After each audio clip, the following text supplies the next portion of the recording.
Estamos de vuelta en su programa de Desenlaces, como habíamos anunciado antes del corte, acompañado del abogado Jesús Silva, abogado constitucionalista, amigo de la casa, amigo personal. Jesús, bienvenido a Desenlaces. Un placer estar aquí. Me hace mucha ilusión entrevistarte porque además hemos conversado mucho de estos aspectos fuera de cámara y hoy, bueno, tenemos la oportunidad de hacerlo delante de una audiencia considerable. Ha sido tendencia en las redes sociales en esta última semana, producto de algunas entrevistas en algunos medios de comunicación que te han realizado sobre aspectos puntuales que quiero que vayamos abordando a lo largo de esta conversación. Pero quiero comenzar por algo que has dicho que ha resultado en ruido para mucha gente y quiero que nos expliques con la claridad que te caracteriza. ¿Qué pasa con los actos de la Asamblea Nacional? ¿La Asamblea Nacional se ha deslegitimado? ¿Ha perdido su legitimidad constitucional producto de su actuación? En efecto, Rodolfo, hemos manifestado en diferentes espacios, medios de comunicación, que la actual Asamblea Nacional no tiene facultad para legislar. Sus actos, decisiones, discusiones son totalmente nulos y no tienen ninguna eficacia jurídica, a partir de que esta directiva parlamentaria ha desacatado una sentencia judicial provisional de amparo, que tiene que ver con el fraude electoral que se cometió en Amazonas. Por lo tanto, los actos administrativos del CNE están supeditados, controlados por sentencias judiciales, y esta suspensión de los efectos trae como resultado que estos señores no son diputados hasta que haya una sentencia judicial firme respecto al caso. Por eso, nosotros observamos que a principios de año Ramos Alup y sus compañeros de bancada parlamentaria habían acatado la sentencia judicial y habían apartado a estos ciudadanos de ese quórum parlamentario. No los habían juramentado. No los habían juramentado. Pero ahora han reincidido en el desacato, los han incorporado a la Asamblea y eso vicia de nulidad absoluta sus discusiones y sus deliberaciones y sus decisiones, por supuesto, cualquier pretendida ley que ellos pretendan o deseen generar. Por esta situación, en la práctica, una asamblea que no puede legislar, que no puede controlar, que no puede interpelar, sencillamente es una asamblea que se autodisolvió.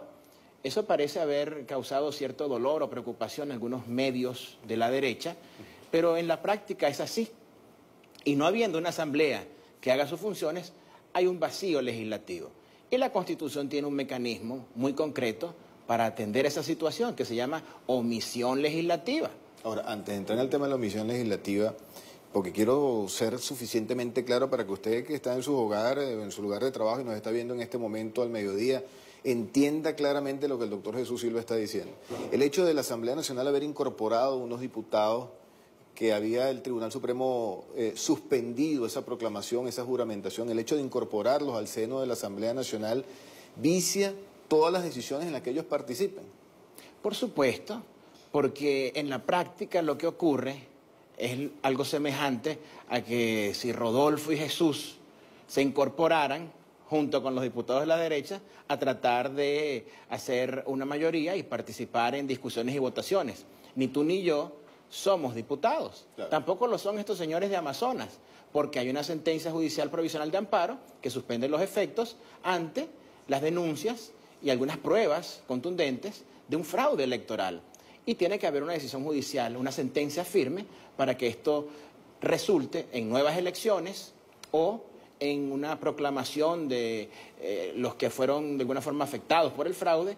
Pero, en fin, hasta que no haya sentencia judicial firme, ellos no son diputados. Entonces, cuando incorporan a estos sujetos, la deliberación está viciada en nulidad absoluta. Y por eso, una asamblea que sea autosaboteado también es una asamblea que sea autodisuelto. Claro. No hay asamblea que pueda aprobar una ley de presupuesto porque la misma se ha autodisuelto. Y en esas circunstancias hay que aplicar entonces lo que venimos resaltando.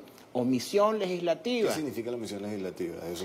Esa es una figura constitucional establecida en el artículo 336, numeral 7 de la Carta Magna.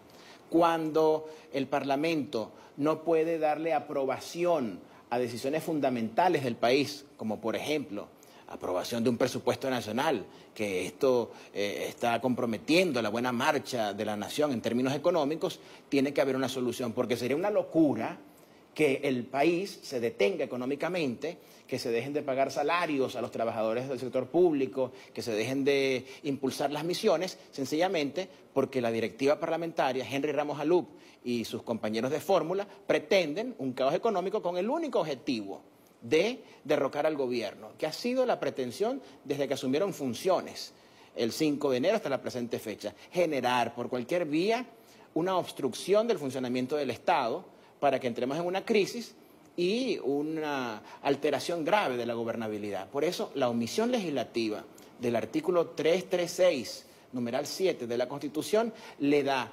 facultad al Tribunal Supremo de Justicia de dictar decisiones cuando la Asamblea Nacional está sencillamente autodisuelta.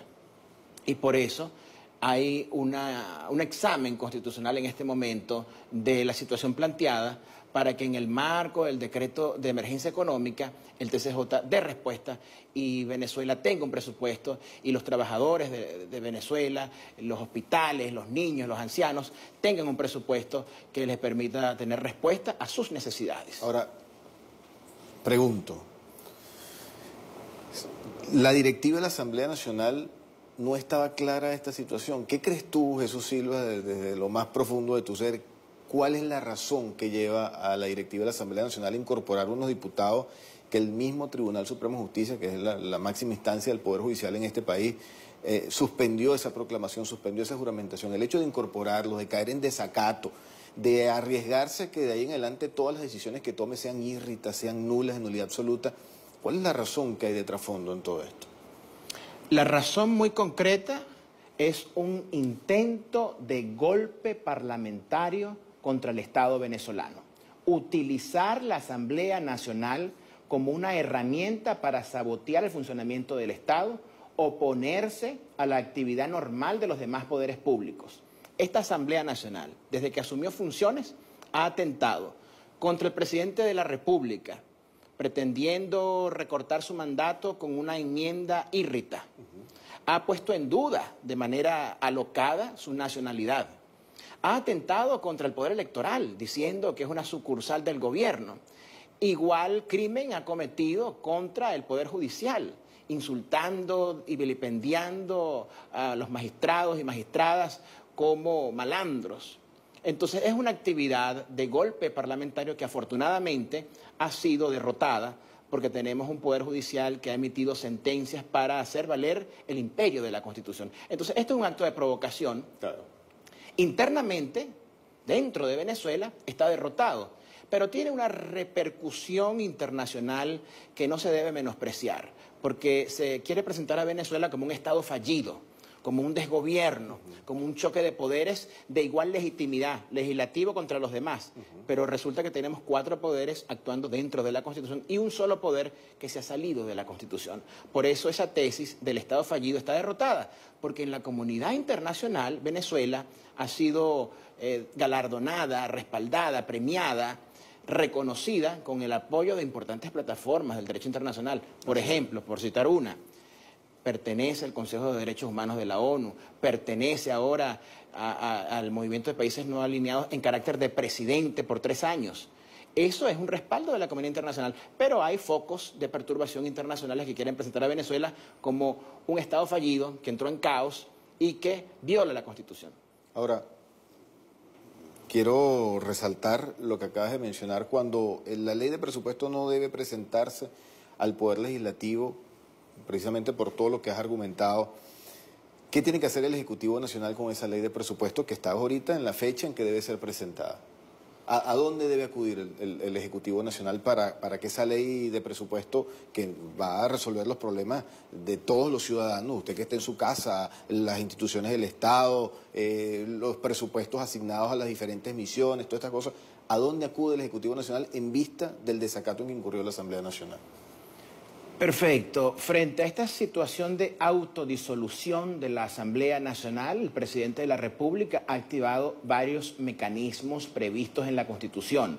Primero, ha sometido al examen de la Sala Constitucional del TCJ la situación de una aprobación del presupuesto que requiere urgentemente la nación. Entonces, el TCJ en su Sala Constitucional, basado en el artículo 335, que es su facultad de dictar jurisprudencia y resolver los casos, va a pronunciarse sobre esa aprobación. Pero al mismo tiempo tenemos la activación del poder popular, con congresos populares, asambleas populares, que van a discutir el presupuesto y van a dar su visto bueno al presupuesto. Y esto se enmarca nítidamente en el artículo 70 de la Carta Magna. Entonces, hay varios mecanismos para derrotar ese golpe parlamentario que pretende, con su negativa, con su abstención, con su sabotaje, que el país se detenga. El país no se va a detener, el país va a seguir funcionando.